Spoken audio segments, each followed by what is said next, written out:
Jadi kalau menurut saya setelah kita membeli pupuk M4, kalau bisa ya jangan, kalau bisa ini harus bisa, ini kita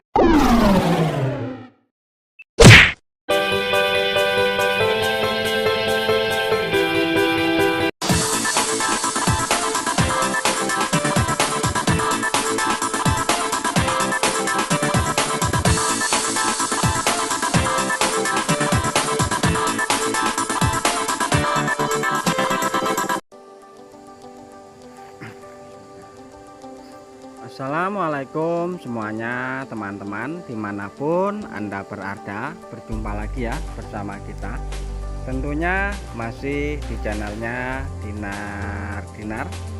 Dan teman-teman semuanya, pada kesempatan sore hari ini ya teman-teman, kita masih berada di perkebunan karet ya tentunya. Dan hari ini kita libur, tidak nyadap ya, kita membersihkan kebun karet ya, membersihkan kebun karet. Bisa dilihat seperti ini. Jadi di dalam pembersihan atau penebasan ya, penebasannya kita tebas yaitu dengan cara kita jalur ya. Nah, bisa dilihat seperti ini ya. Nah, ini mainnya kita jalur. Nah, jadi tidak kita tebas semua, jadi yang di samping ini masih ya. Nah, bisa dilihat di samping ini masih, dan sama di sini juga masih ya teman-teman. Nah, itu ya.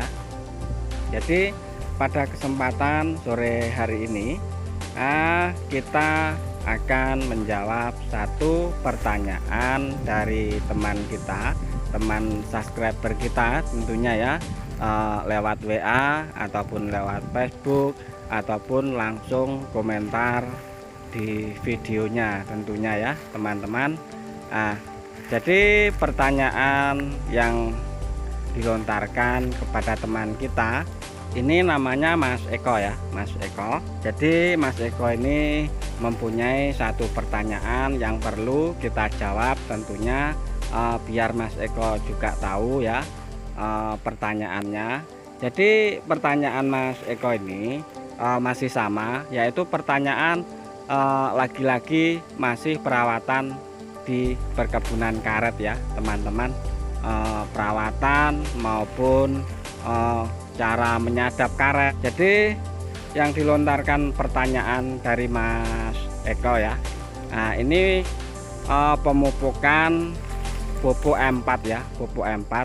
Ternyata masih juga banyak yang belum tahu tentang penjelasan pupuk M4 tentunya ya. Nah, untuk tanaman karet maupun tanaman kelapa sawit, bahkan di pertanian juga ya. Oke ya teman-teman, sebelum kita akan menjawabnya pertanyaan Mas Eko, oh iya ya teman-teman, jadi pertanyaannya belum tahu ya teman-teman tadi. Jadi pertanyaannya seperti ini, yang dilontarkan oleh Mas Eko.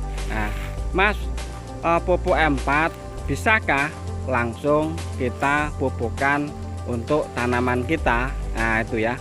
Jadi maksud Mas Eko ini, kita beli pupuk M4 langsung kita pupukkan di tanaman maupun tanaman karet, sawit, itu bisa enggak? Nah, seperti itu ya pertanyaan dari Mas Eko. Nah, itu ya. Nah, oke ya teman-teman, sebelum kita lanjut untuk menjawab pertanyaan Mas Eko, saya ucapkan banyak-banyak terima kasih tentunya yang sudah mendukung channel Dinar. Dan untuk teman-teman semuanya yang baru menemukan channel Dinar, mohon ya dukungannya dengan cara subscribe, klik, sertakan komentarnya. Nah, itu ya. Oke ya, untuk Mas Eko dan untuk teman-teman mungkin yang belum tahu, boleh nggak pupuk M4 langsung kita pupukkan di tanaman karet maupun tanaman yang lain ya. Jadi untuk Mas Eko, kalau menurut saya pribadi ya, tentunya pengalaman saya pribadi yang sudah saya lakukan, sering sekali saya lakukan. Kalau menurut saya pupuk M4 ini tidak bisa langsung dipupukkan ke tanaman apapun, itu tanaman karet ataupun kelapa sawit, bahkan untuk pertanian. Ini kalau menurut saya tidak bisa langsung dipupukkan. Nah itu ya untuk Mas Eko, jadi sudah tahu. Jadi tidak bisa. Nah, terus bagaimana supaya kita bisa memupukkan menggunakan pupuk M4? Nah itu ya, jadi kalau menurut saya setelah kita membeli pupuk M4, kalau bisa, ya jangan kalau bisa, ini harus bisa, ini kita aplikasikan dulu. Nah itu ya, kenapa perlu diaplikasikan? Nah jadi kalau menurut saya di dalam pupuk M4 itu ada bakteri yang masih tidur ya, masih tidur, artinya belum bangun, belum bisa untuk bekerja untuk tanaman kita. Tentunya itu ya, kita harus membangunkan bakteri yang ada di dalam M4 ya. Nah, setelah kita bangunkan, baru kita bisa untuk pemupukannya ke tanaman apapun itu tanamannya ya, dari tanaman karet, kelapa sawit, bahkan di pertanian itu bisa. Nah itu ya, terus bagaimana Mas caranya untuk membangunkan bakterinya supaya tanaman kita itu bisa meresap oleh pupuk ya, pupuk M4 ya. Nah itu ya. Nah jadi kalau menurut saya cara untuk aplikasi ataupun fermentasinya supaya pupuk M4 ini berguna bagi tanaman kita tentunya. Nah untuk Mas Eko ya, yang perlu diketahui, jadi tidak bisa langsung dipupukkan, perlu kita aplikasikan dulu ya. Nah itu ya.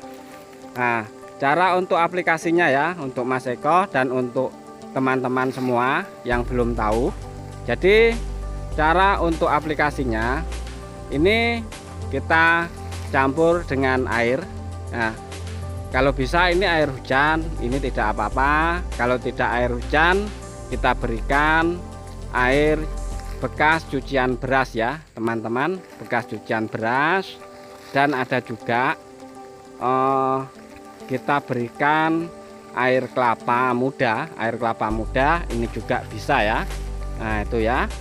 Dan ada juga selain itu bisa kita campur menggunakan buah-buahan ya. Buah-buahan itu buah-buahan apa saja boleh, tapi yang sering kita lakukan kita menggunakan buah manggis ya, buah manggis, buah tomat, pokoknya buah-buahan yang cepat membusuk ya. Nah itu ya, supaya cepat fermentasinya dan bisa kita gunakan untuk pemupukan tanaman kita.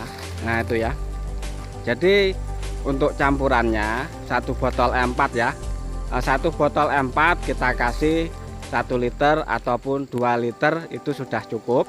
Nah itu ya.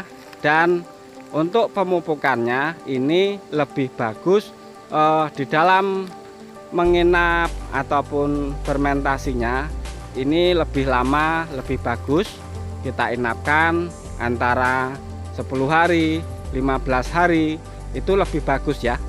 Nah, untuk Mas Eko dan teman-teman, jadi semakin lama semakin bagus fermentasinya supaya pupuk M4 ini bisa untuk pemupukan tanaman kita. Nah itu ya.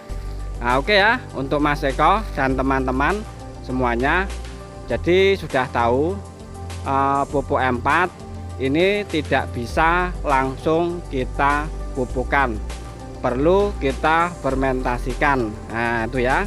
Nah, oke, assalamualaikum warahmatullahi wabarakatuh.